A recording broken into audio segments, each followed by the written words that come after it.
نبی اکرم صلی اللہ علیہ وآلہ وسلم مدینہ سے مکہ کے لیے نکلے۔ آپ کو سوائے اللہ رب العالمین کے کسی کا خوف نہ تھا۔ اس کے باوجود آپ نے 2 ہی رکعتیں پڑھیں۔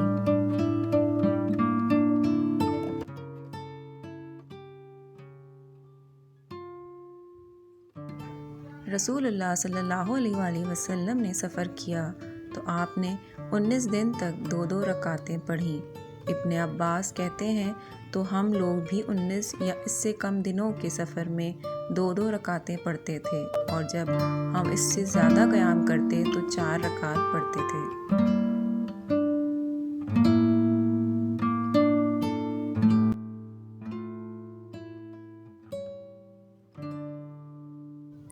میں نے حضر اور سفر دونوں میں نبی اکرم صلی اللہ علیہ وآلہ وسلم کے ساتھ نماز پڑھی۔ میں نے آپ کے ساتھ حضر میں ظہر کی 4 رکعتیں پڑھیں اور اس کے بعد 2 رکعتیں، اور سفر میں آپ کے ساتھ ظہر کی 2 رکعتیں پڑھیں اور اس کے بعد 2 رکعتیں، اور عصر کی 2 رکعتیں اور اس کے بعد کوئی چیز نہیں پڑھی، اور مغرب کی سفر اور حضر دونوں ہی میں 3 رکعتیں پڑھیں۔ نہ حضر میں کوئی کمی کی نہ سفر میں، یہ دن کی وتر ہے، اور اس کے بعد 2 رکعتیں پڑھیں۔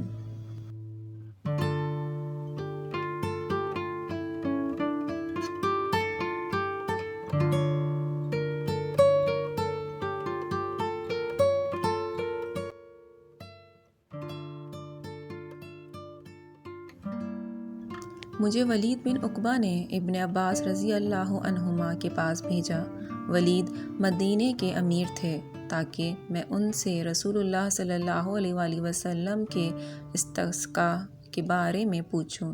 تو میں ان کے پاس آیا اور میں نے ان سے پوچھا تو انہوں نے کہا، رسول اللہ صلی اللہ علیہ وآلہ وسلم پھٹے پرانے لباس میں عاجزی کرتے ہوئے نکلے یہاں تک کہ عیدگاہ آئے، اور آپ نے تمہارے اس خطبے کی طرح خطبہ نہیں دیا، بلکہ آپ برابر دعا کرنے، گڑ گڑانے اور اللہ کی بڑائی بیان کرنے میں لگے رہے، اور آپ نے 2 رکعتیں پڑھیں جیسا کہ آپ عید میں پڑھتے تھے۔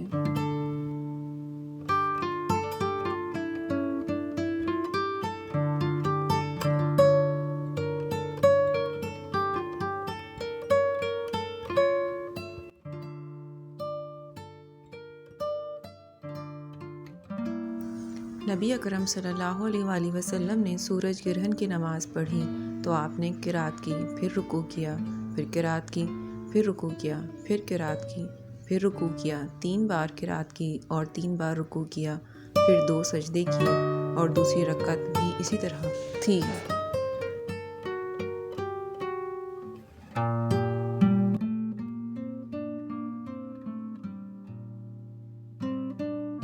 رسول اللہ صلی اللہ علیہ وآلہ وسلم کے زمانے میں سورج گرہن لگا تو آپ صلی اللہ علیہ وآلہ وسلم نے لوگوں کو نماز پڑھائی اور لمبی قرات فرمائی۔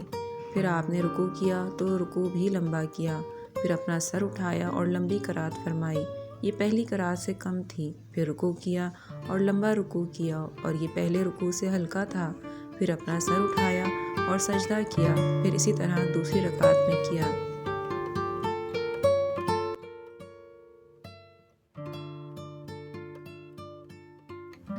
نبی اکرم صلی اللہ علیہ وآلہ وسلم نے گرہن کی نماز پڑھی اور اس میں آپ نے بلند آواز سے قرات کی۔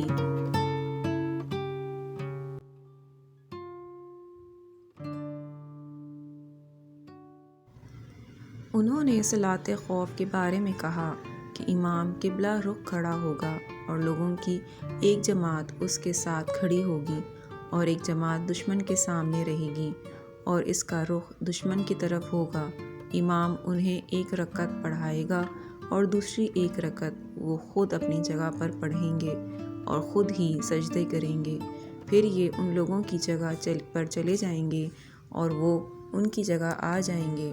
اب امام 1 رکعت انہیں پڑھائے گا اور ان کے ساتھ 2 سجدے کرے گا۔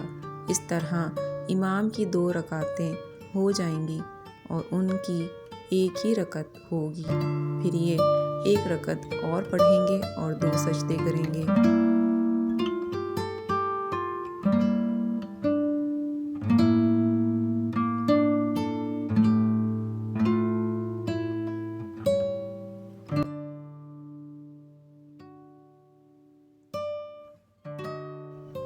رسول اللہ صلی اللہ علیہ وآلہ وسلم نے فرمایا، مسجد میں تھوکنا گناہ ہے اور اس کا کفارہ اسے دفن کر دینا۔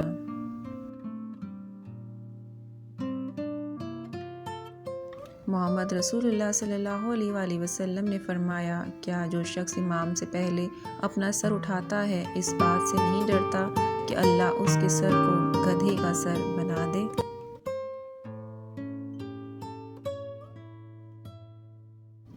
ہم جب دوپہر میں نبی اکرم صلی اللہ علیہ وآلہ وسلم کے پیچھے نماز پڑھتے تو گرمی سے بچنے کے لیے اپنے کپڑوں پر سجدہ کرتے۔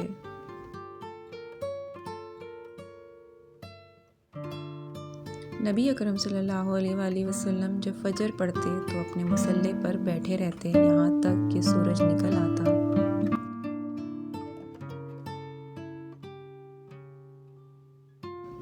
نبی اکرم صلی اللہ علیہ وآلہ وسلم نے فرمایا، جب آدمی وضو کرے اور اچھی طرح کرے پھر نماز کے لیے نکلے اور اسے صرف نماز ہی نے نکالا یا کہا اٹھایا ہو تو جو بھی قدم وہ چلے گا اللہ اس کے بدلے اس کا درجہ بڑھائے گا یا اس کے بدلے اس کا ایک گناہ کم کرے گا۔